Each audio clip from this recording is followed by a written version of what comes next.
The Portobello Road by Muriel Spark. One day in my young youth at high summer, lolling with my lovely companions upon a haystack, I found a needle. Already and privately for some years I had been guessing that I was set apart from the common run, but this of the needle attested the fact to my whole public, George, Kathleen and Skinny. I sucked my thumb, for when I had thrust my idle hand deep into the hay, the thumb was where the needle had stuck. When everyone had recovered, George said she put in her thumb and pulled out a plum. Then away we were into our merciless hecking laughter again. The needle had gone fairly deep into the thumb cushion, and a small red river flowed and spread from the tiny puncture, so that nothing of our joy should lag. George put it quickly. "Mind your bloody thumb on my shirt." Then heck-hoo we shrieked into the hot borderland afternoon. Really, I should not care to be so young of heart again. That is my thought every time I turn over my old papers and come across the photograph. Skinny, Kathleen and myself are in the photo atop the haystack. Skinny had just finished analysing the inwards of my find. "It couldn't have been done by brains. You haven't much brains, but you're a lucky wee thing." Everyone agreed that the needle betokened extraordinary luck. As it was becoming a serious conversation, George said, "I'll take a photo." I wrapped my hanky round my thumb and got myself organised. George pointed up from his camera and shouted, "Look, there's a mouse!" Kathleen screamed and I screamed, although I think we knew there was no mouse. But this gave us an extra session of squalling hee-hoos. Finally, we three composed ourselves for George's picture. We looked lovely, and it was a great day at the time, but I would not care for it all over again.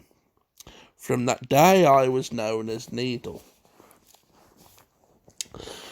One Saturday in recent years I was mooching down the Portobello Road from the Ladbroke Grove end, threading among the crowds of marketers on the narrow pavement, when I saw a woman. She had a haggard, careworn, healthy look, thin but for the breasts forced up high like a pigeon's. I had not seen her for nearly 5 years. How changed she was!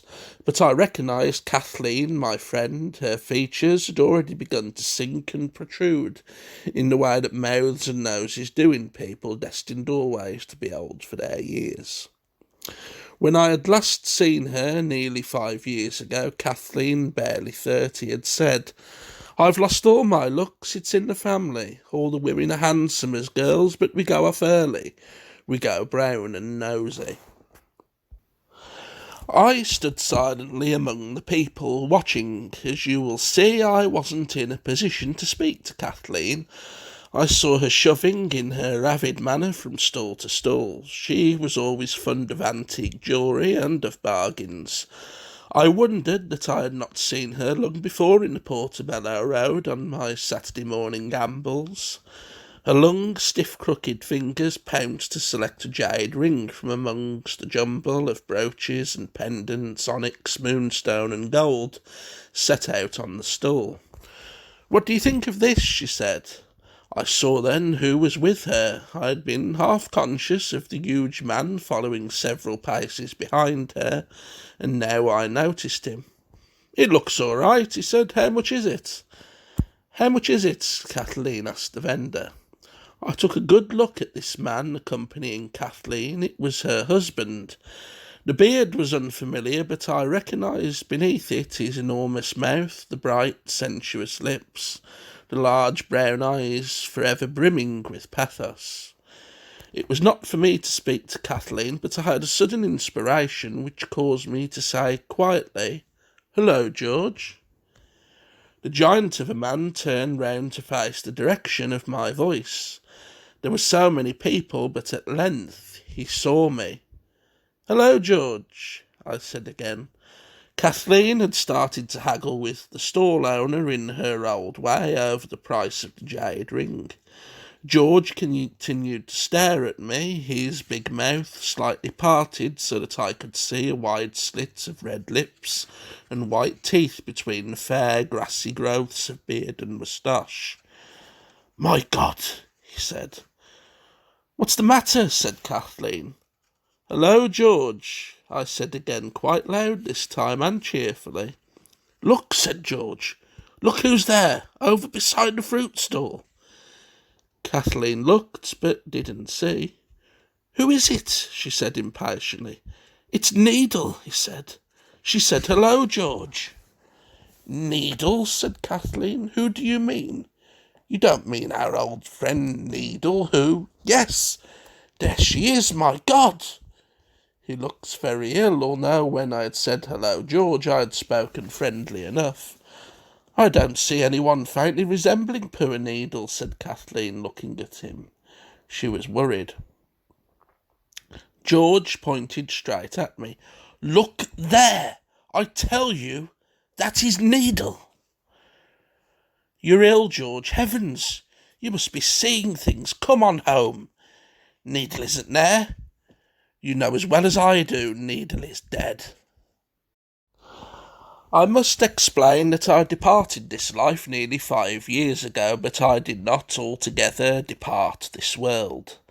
There were those odd things still to be done which one's executors can never do properly. Papers to be looked over even after the executors have torn them up. Lots of business, except of course on Sundays and holidays of obligation. Plenty to take an interest in for the time being. I take my recreation on Saturday mornings. If it is a wet Saturday, I wander up and down the substantial lanes of Woolworths as I did when I was young and visible. There is a pleasurable spread of objects on the counters which I now perceive and exploit with a certain detachment, since it suits with my condition of life. Creams, toothpastes, combs and hankies, cotton gloves, flimsy flaring scarves, writing paper and crayons, ice cream cones and orangeade, screwdrivers, boxes of tacks, tins of paint, of glue, marmalade. I always like them, but far more now that I have no need of any. When Saturdays are fine, I go instead to the Portobello Road, where formerly I would jaunt with Kathleen in our grown-up days. The barrow loads do not change much, of apples and round vests in common blues and low-taste mauve, of silver plate, trays and teapots long since changed hands from the bygone citizens, to dealers, from shops to the new flats and breakable homes, and then over to the barrow stalls and the dealers again. Georgian spoons, rings, earrings of turquoise and opal set in the butterfly pattern of true lovers, knots, patch boxes with miniature paintings of ladies on ivory, snuff boxes of silver with Scotch pebbles inset. Sometimes, as occasion arises, on a Saturday morning, my friend Kathleen, who is a Catholic, has a mass said for my soul, and then I am in attendance, as it were, at the church. But most Saturdays I take my delight among the solemn crowds with their aimless purposes, their eternal life not far away, who push past the counters and stalls, who handle, buy, steal, touch, desire, and ogle the merchandise. I hear the tinkling tills, I hear the jangle of loose change and tongues, and children wanting to hold and have. That is how I came to be in the Portobello Road that Saturday morning when I saw George and Kathleen. I would not have spoken had I not been inspired to it. Indeed, it is one of the things I can't do now, to speak out, unless inspired, and most extraordinary on that morning. As I spoke, a degree of visibility set in. I suppose from poor George's point of view it was like seeing a ghost when he saw me standing by the fruit barrow, repeating in so friendly a manner, "Hello, George." We were bound for the south. When our education, what we could get of it from the north, was thought to be finished, one by one we were sent or sent for to London. John Skinner, whom we called Skinny, went to study more archaeology. George to join his uncle's tobacco firm. Kathleen to stay with her rich connections and to potter intermittently in the Mayfair hat shop which one of them owned. A little later I also went to London to see life, for it was my ambition to write about life, which first I had to see. "We four must stick together," George said very often in that yearning way of his. He was always desperately afraid of neglect. We four looked likely to shift off in different directions, and George did not trust the other three of us not to forget all about him. More and more, as the time came for him to depart for his uncle's tobacco farm in Africa, he said, "We four must keep in touch." And before he left, he told each of us anxiously, "I'll write regularly once a month. We must keep together for the sake of the old times." He had 3 prints taken from the negative of that photo on the haystack, wrote on the back of them, "George took this the day that Needle found the needle," and gave us a copy each. I think we all wished he could become a bit more callous. During my lifetime I was a drifter, nothing organised. It was difficult for my friends to follow the logic of my life. By the normal reckonings I should have come to starvation and ruin, which I never did. Of course, I did not live to write about life as I wanted to do. Possibly that is why I am inspired to do so now in these peculiar circumstances. I taught in a private school in Kensington for almost 3 months. Very small children, I didn't know what to do with them. But I was kept fairly busy escorting incontinent little boys to the lavatory and telling the little girls to use their handkerchiefs. After that I lived a winter holiday in London on my small capital, and when that had run out I found a diamond bracelet in a cinema for which I received a reward of £50. When it was used up, I got a job with a publicity man, writing speeches for absorbed industrialists, in which the dictionary of quotations came in very useful. So it went on. I got engaged to Skinny, but shortly after that I was left a small legacy, enough to keep me for 6 months. This somehow decided me that I didn't love Skinny, so I gave him back the ring. But it was through Skinny that I went to Africa. He was engaged with a party of researchers to investigate King Solomon's mines, that series of ancient workings ranging from the ancient port of Ophir, now called Beira, across Portuguese East Africa and southern Rhodesia, to the mighty jungle city of Zimbabwe, whose temple walls still stand by the approach to an ancient and sacred mountain, where the rubble of that civilization scatters itself over the surrounding Rhodesian waste. I accompanied the party as a sort of secretary. Skinny vouched for me, he paid my fare, he sympathised by his action with my inconsequential life, although when we spoke of it he disapproved. A life like mine annoys most people. They go to their jobs every day, attend to things, give orders, pummel typewriters, and get 2 or 3 weeks off every year. And it vexes them to see someone else not bothering to do these things and yet getting away with it. Not starving, being lucky as they call it. Skinny, when I had broken off our engagement, lectured me about this, but still he took me to Africa, knowing I should probably leave his unit within a few months. We were there a few weeks before we began inquiring for George, who was farming about 400 miles away to the north. We had not told him of our plans. "If we tell George to expect us in this part of the world, he'll come rushing to pester us the first week. After all, we're going on business," Skinny had said. Before we left, Kathleen told us, "Give George my love, and tell him not to send frantic cables every time I don't answer his letters straight away. Tell him I'm busy in the hat shop and being presented. You would think he hadn't another friend in the world, the way he carries on." We had settled first at Fort Victoria, our nearest place of access to the Zimbabwe ruins. There we made inquiries about George. It was clear he hadn't many friends.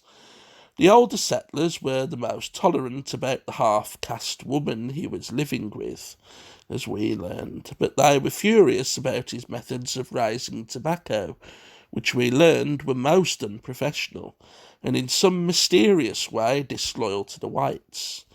We could never discover how it was that George's style of tobacco farming gave the blacks opinions about themselves, but that's what the older settlers claimed. The newer immigrants thought he was unsociable, and of course his living with that nig made visiting impossible. I must say I was myself a bit off-put by this news about the brown woman. I was brought up in a university town where there were Indian, African and Asiatic students abounding in a variety of tints and hues. I was brought up to avoid them for reasons connected with local reputation and God's ordinances. You cannot easily go against what you were brought up to do unless you were a rebel by nature. Anyhow, we visited George eventually, taking advantage of the offer of transport from some people bound north in search of game.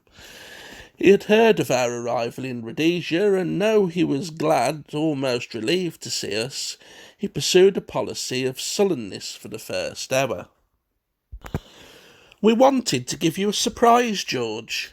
How were we to know that you'd get to hear of our arrival, George? News here must travel faster than light, George. We did hope to give you a surprise, George."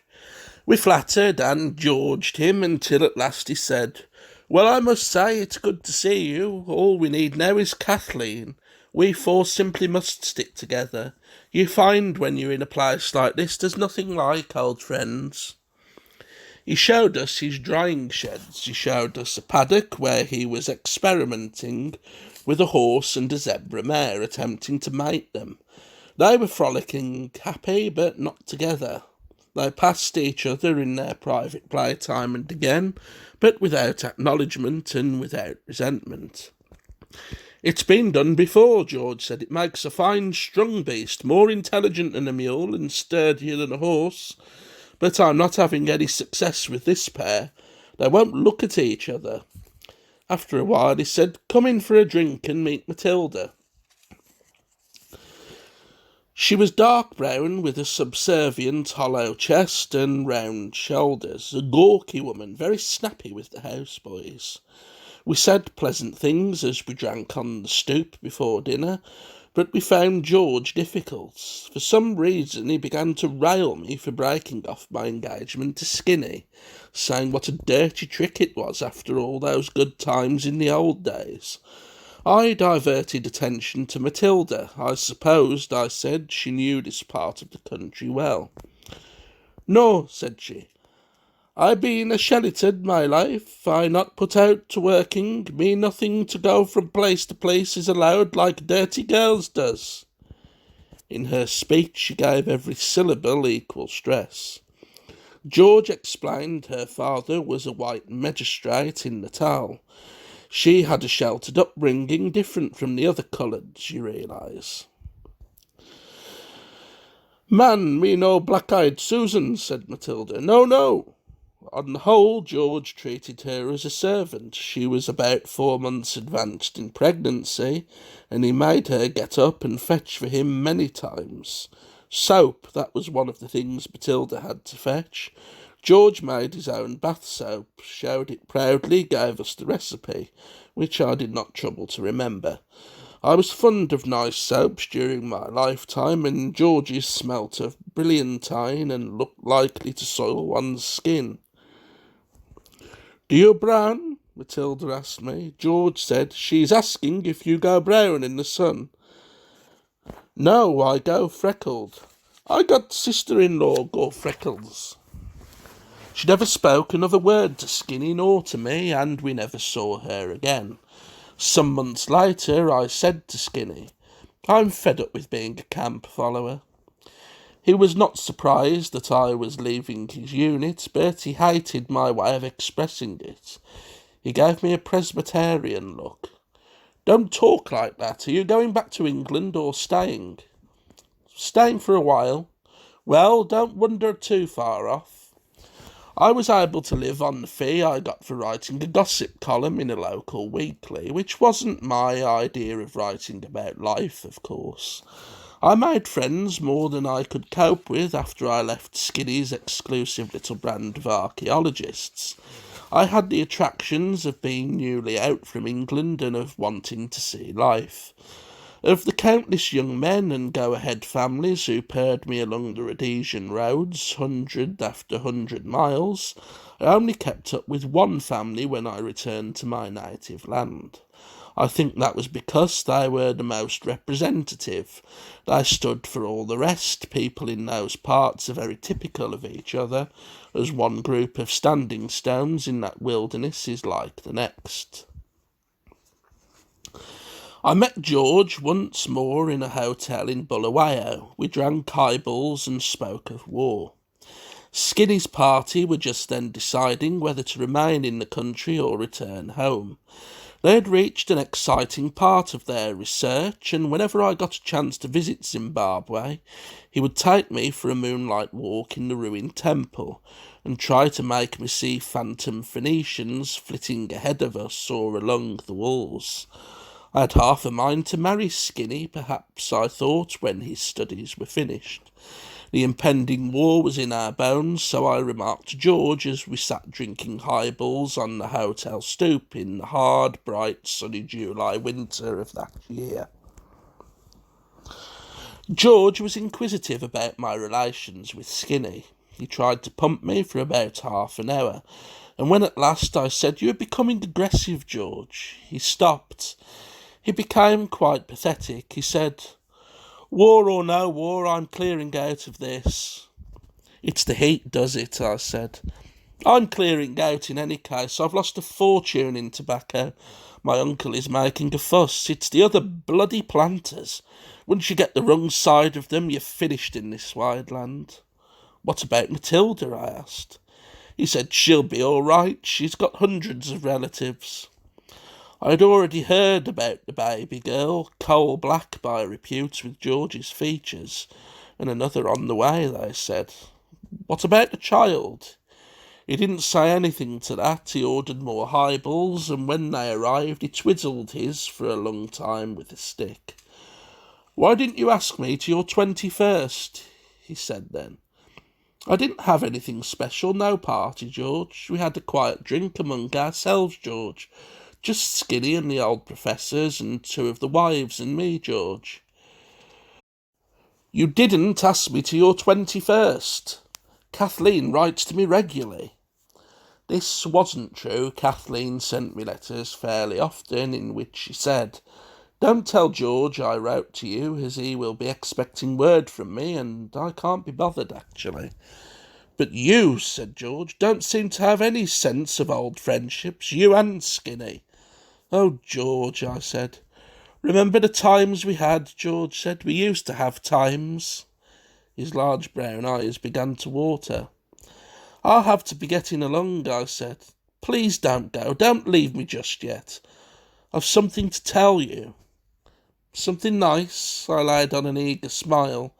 All responses to George had to be overdone. "You don't know how lucky you are," George said. "How?" I said.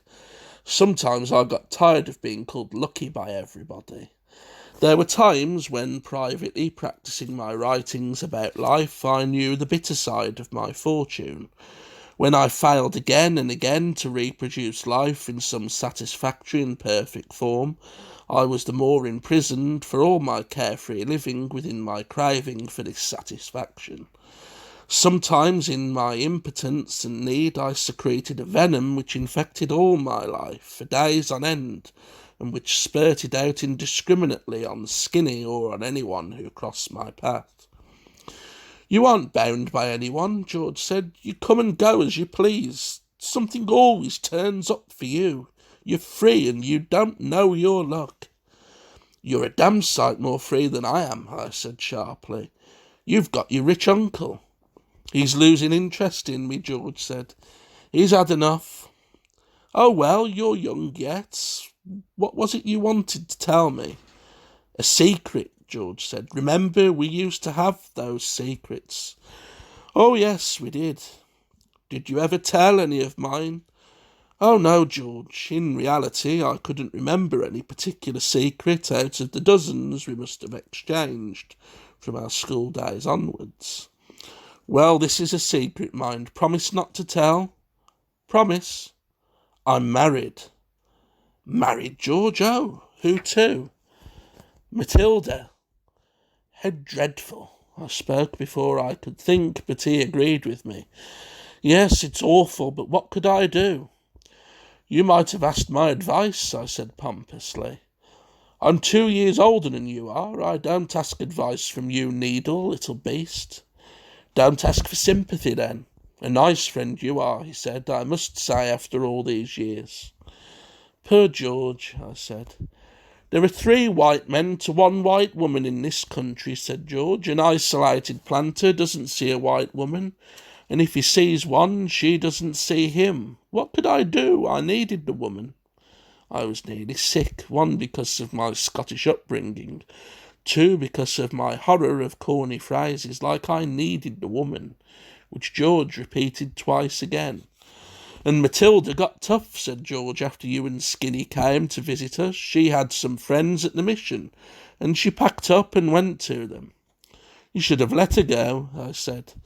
I went after her, George said. She insisted on being married, so I married her. That's not a proper secret, then, I said. The news of a mixed marriage soon gets about. I took care of that, George said. Crazy as I was, I took her to the Congo and married her there. She promised to keep quiet about it. Well, you can't clear off and leave her now, surely, I said. I'm going to get out of this place. I can't stand the woman, and I can't stand the country. I didn't realise what it would be like. 2 years of the country and 3 months of my wife has been enough. Will you get a divorce? No, Matilda's Catholic. She won't divorce. George was fairly getting through the highballs, and I wasn't far behind him. His brown eyes floated shiny and liquid as he told me how he had written to tell his uncle of his plight. Except, of course, I didn't say we were married. That would have been too much for him. He's a prejudiced, ardent old colonial. I only said I had a child by a coloured woman and was expecting another, and he perfectly understood. He came at once by plane a few weeks ago. He made a settlement on her, providing she keeps her mouth shut about her association with me. Will she do that? Oh, yes, or she won't get the money. But as your wife, she has a claim on you in any case. If she claimed as my wife, she'd get far less. Matilda knows what she's doing, greedy bitch she is. She'll keep her mouth shut. Only you won't be able to marry again, will you, George? Not unless she dies, he said, and she's as strong as a trek ox. Well, I'm sorry, George, I said. Good of you to say so, he said, but I can see by your chin that you disapprove of me. Even my old uncle understood. Oh, George, I quite understand. You were lonely, I suppose.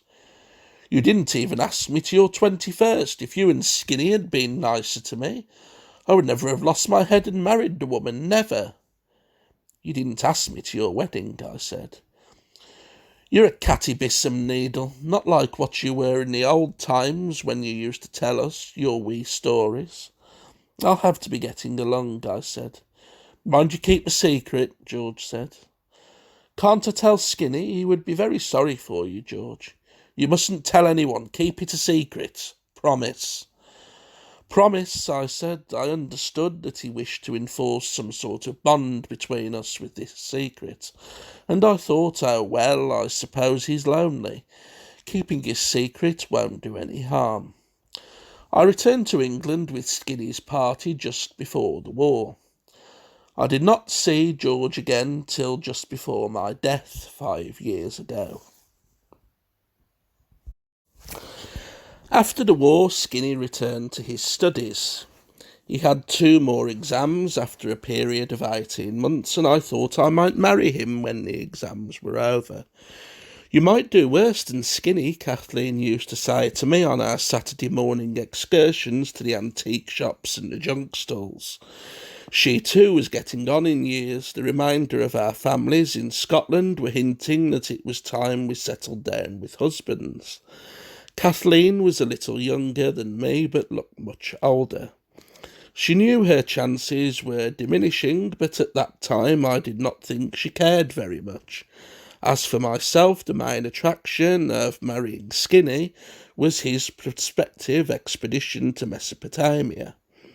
My desire to marry him had to be stimulated by the continual reading of books about Babylon and Assyria. Perhaps Skinny felt this because he supplied the books and even started instructing me in the art of deciphering cuneiform tables. Kathleen was more interested in marriage than I thought. Like me, she had racketed around a good deal during the war. She had actually been engaged to an officer in the United States Navy who was killed. Now she kept an antique shop near Lambeth, was doing very nicely, lived in a Chelsea square. But for all that, she must have wanted to be married and have children. She would stop and look into all the prams which the mothers had left outside shops or area gates. The poet Swinburne used to do that, I told her once. Really, did he want children of his own? I shouldn't think so, he simply liked babies.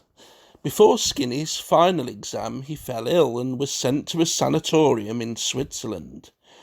You're fortunate, after all, not to be married to him, Kathleen said. You might have caught TB. I was fortunate, I was lucky, so everyone kept telling me on different occasions. Although it annoyed me to hear, I knew they were right, but in a way that was different from what they meant.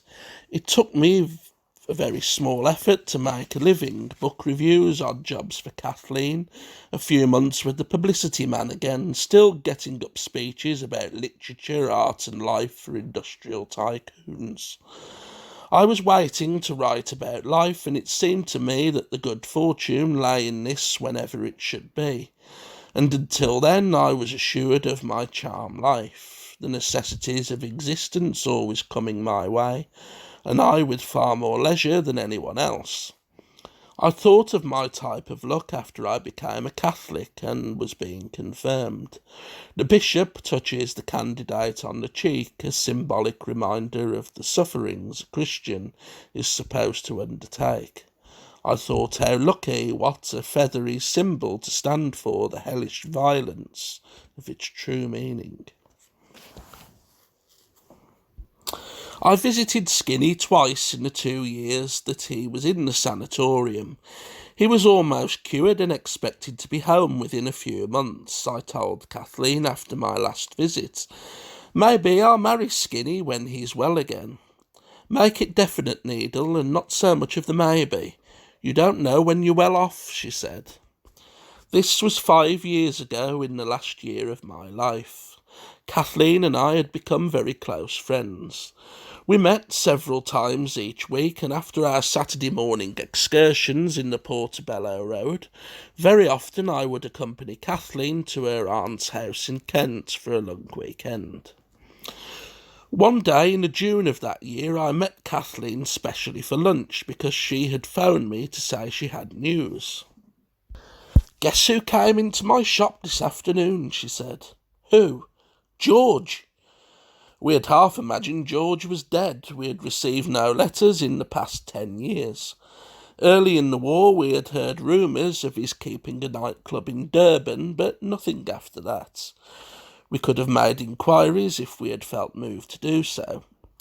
At one time, when we discussed him, Kathleen had said, I ought to get in touch with poor George, but then I think he would write back. He would demand a regular correspondence again.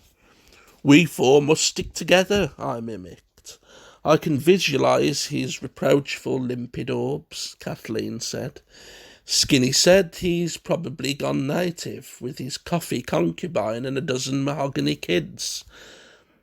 Perhaps he's dead, Kathleen said. I did not speak of George's marriage, nor any of his confidences in the hotel at Bulawayo. As the years passed, we ceased to mention him, except in passing, as someone more or less dead as far as we were concerned. Kathleen was excited about George's turning up. She had forgotten her impatience with him in former days, she said. It was so wonderful to see old George. He seems to need a friend, feels neglected, out of touch with things. He needs mothering, I suppose. Kathleen didn't notice the malice. She declared, "That's exactly the case with George. It always has been. I can see it now." She seemed ready to come to any rapid, new and happy conclusion about George. In the course of the morning he had told her of his wartime nightclub in Durban, his game-shooting expedition. Since it was clear he had not mentioned Matilda. He had put on weight, Kathleen told me, but he could carry it. I was curious to see this version of George, but I was leaving for Scotland next day, and did not see him until September of that year, just before my death. While I was in Scotland, I gathered from Kathleen's letters that she was seeing George very frequently, finding enjoyable company in him, looking after him. You'll be surprised to see how he has developed. Apparently he would hang round Kathleen in her shop most days. It makes him feel useful, as she maternally expressed it.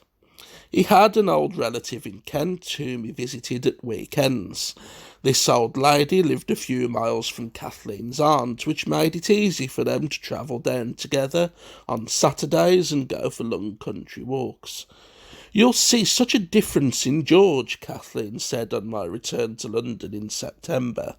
I was to meet him that night, a Saturday. Kathleen's aunt was abroad, the maid on holiday, and I was to keep Kathleen company in the empty house. George had left London for Kent a few days earlier. "He's actually helping with the harvest down there," Kathleen told me lovingly. Kathleen and I had planned to travel down together, but on that Saturday she was unexpectedly delayed in London on some business. It was arranged that I should go ahead of her in the early afternoon to see to the provisions for our party. Kathleen had invited George to dinner at her aunt's house that night. "I should be with you by 7, she said. "Sure you won't mind the empty house? I hate arriving at empty houses myself." I said no, I liked an empty house. So I did when I got there. I'd never found the house more likeable, a large Georgian vicarage in about 8 acres. Most of the rooms shut and sheeted, there being only one servant. I discovered that I wouldn't need to go shopping. Kathleen's aunt had left many and delicate supplies with notes attached to them. It was like a treasure hunt as I followed clue after clue through the cool, silent domestic quarters. A house in which there are no people, but with all the signs of tenancy, can be a most tranquil, good place. People take up space in a house out of proportion to their side.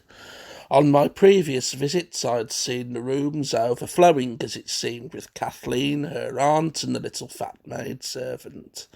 They were always on the move. As I wandered through that part of the house which was in use, opening windows to let in the pale yellow air of September, I was not conscious that I, Needle, was taking up any space at all.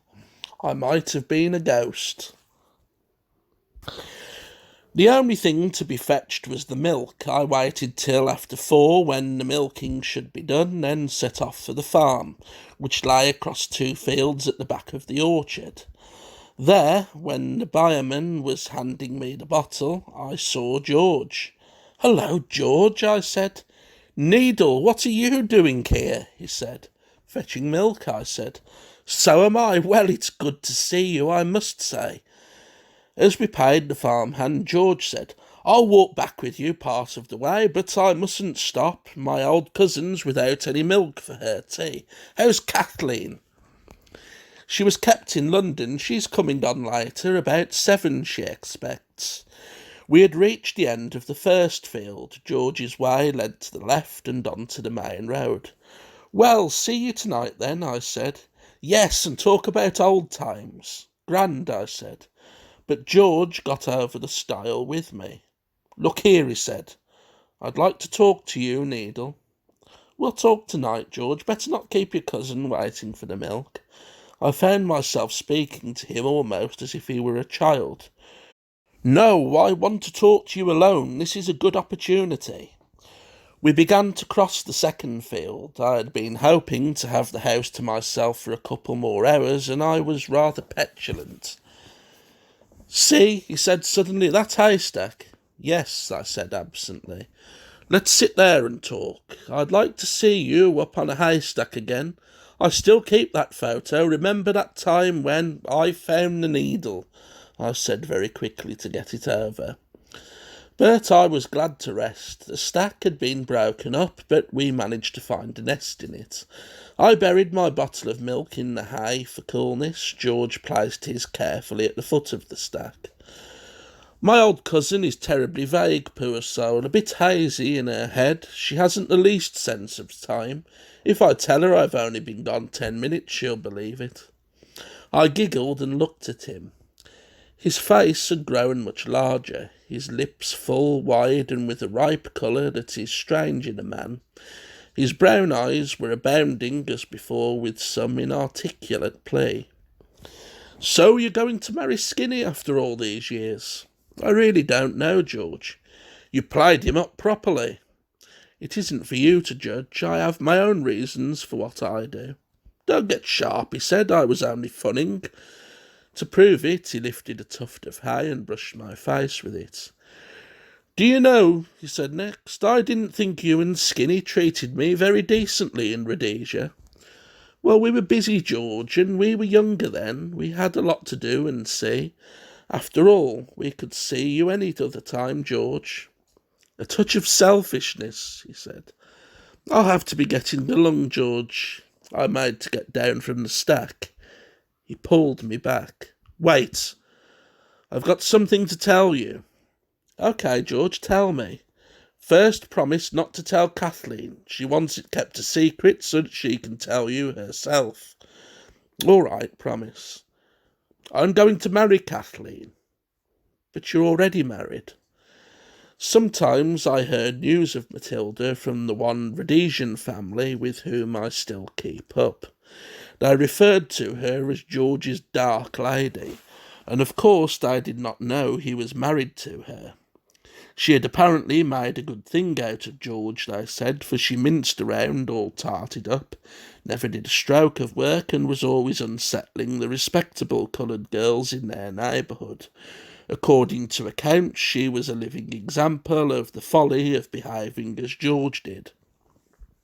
I married Matilda in the Congo, George was saying. It would still be bigamy, I said. He was furious when I used the word bigamy. He lifted a handful of hay as if he would throw it in my face, but controlling himself meanwhile, he fanned it at me playfully. I'm not sure that the Congo marriage was valid, he continued. Anyway, as far as I'm concerned, it isn't. You can't do a thing like that, I said. I need Kathleen. She's been decent to me. I think we were always meant for each other, me and Kathleen.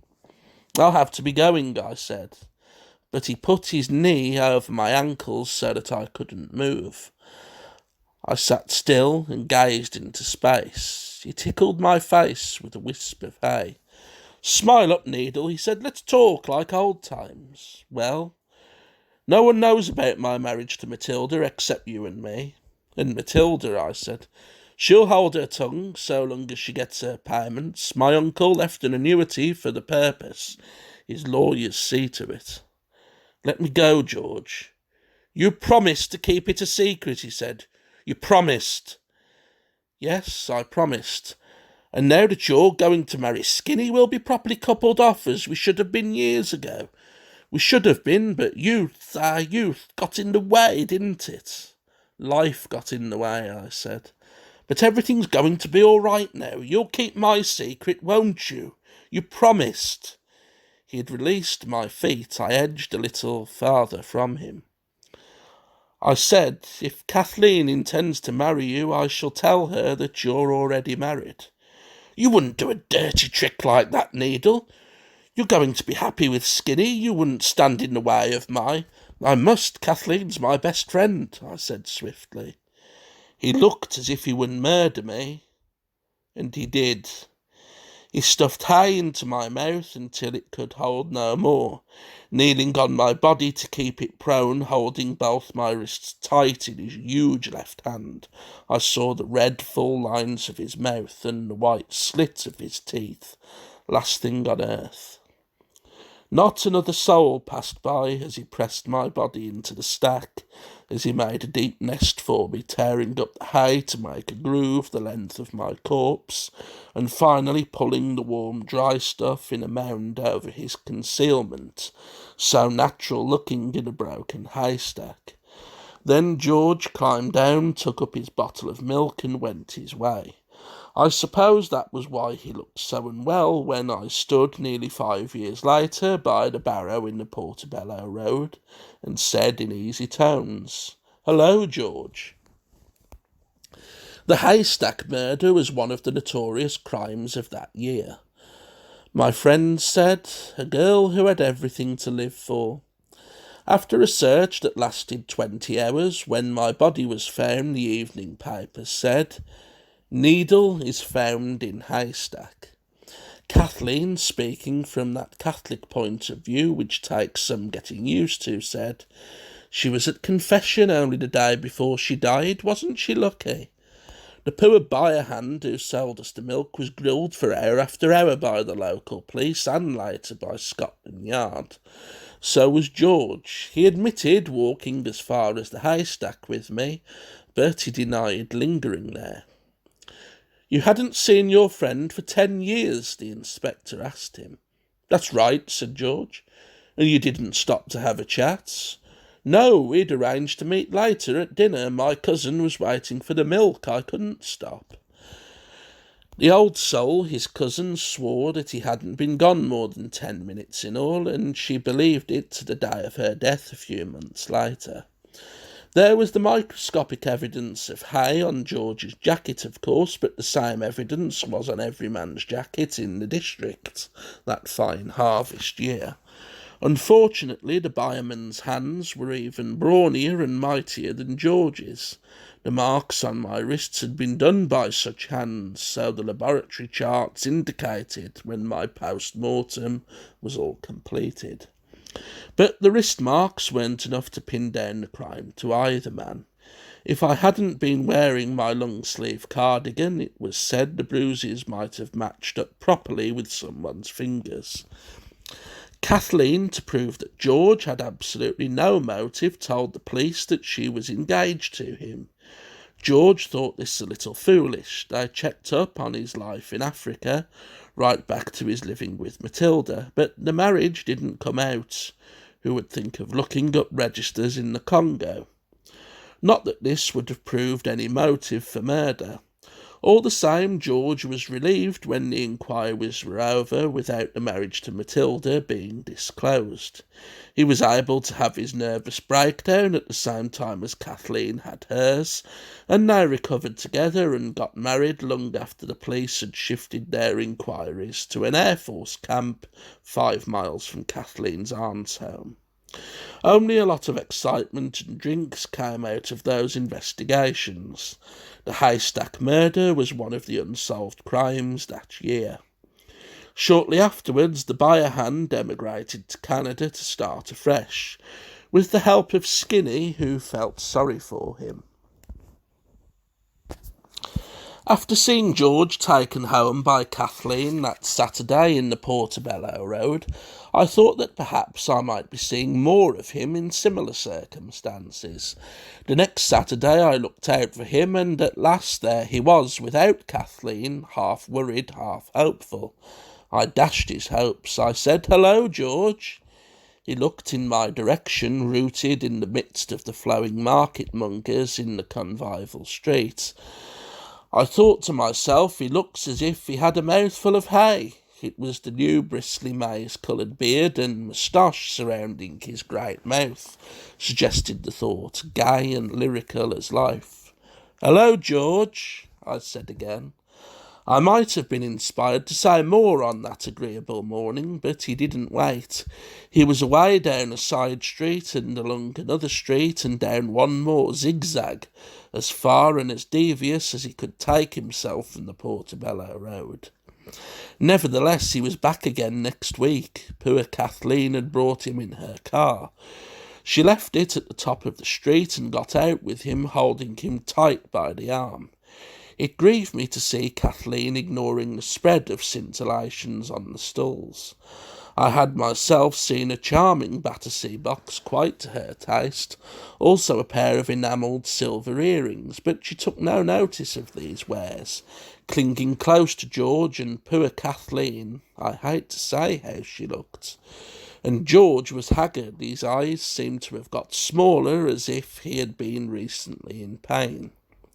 He advanced up the road with Kathleen on his arm, letting himself lurch from side to side, with his wife bobbing beside him as the crowds asserted their rights of way. "Oh, George," I said, "you don't look at all well, George." "Look," said George, "over there by the hardware barrow. That's Needle." Kathleen was crying. "Come back home, dear," she said. "Oh, you don't look well, George," I said. They took him to a nursing home. He was fairly quiet, except on Saturday mornings when they had a hard time of it to keep him indoors and away from the Portobello Road. But a couple of months later he did escape. It was a Monday. They searched for him in the Portobello Road, but actually he had gone off to Kent, to the village near the scene of the haystack murder. There he went to the police and gave himself up, but they could tell from the way he was talking that there was something wrong with the man. "I saw Needle in the Portobello Road 3 Saturdays running," he explained. "And they put me in a private ward, but I got away while the nurses were seeing to the new patient. You remember the murder of Needle? Well, I did it. Now you know the truth, and that will keep bloody Needle's mouth shut." Dozens of poor mad fellows confessed to every murder. The police obtained an ambulance to take him back to the nursing home. He wasn't there long. Kathleen gave up her shop and devoted herself to looking after him at home. But she found that the Saturday mornings were a strain. He insisted on going to see me in the Portobello Road, and would come back to insist that he'd murdered Needle. Once he tried to tell her something about Matilda, but Kathleen was so kind and solicitous, I don't think she had the courage to remember what he had to say. Skinny had always been rather reserved with George since the murder, but he was kind to Kathleen. It was he who persuaded them to emigrate to Canada so that George should be well out of the reach of the Portobello Road. George has recovered somewhat in Canada, but of course he will never be the old George again, as Kathleen writes to Skinny. "That haystack tragedy did for George," she writes. "I feel sorrier for George sometimes than I am for poor Needle, but I do often have masses said for Needle's soul." I doubt if George will ever see me again in the Portobello Road. He broods much over the crumpled snapshot he took of us on the haystack. Kathleen does not like the photograph. I don't wonder. For my part, I consider it quite a jolly snap, but I don't think we were any of us so lovely as we look in it, gazing blatantly over the ripe cornfields. Skinny with his humorous expression, I secure in my difference from the rest, Kathleen with her head prettily perched on her hand, each reflecting fearlessly in the face of George's camera the glory of the world as if it would never pass.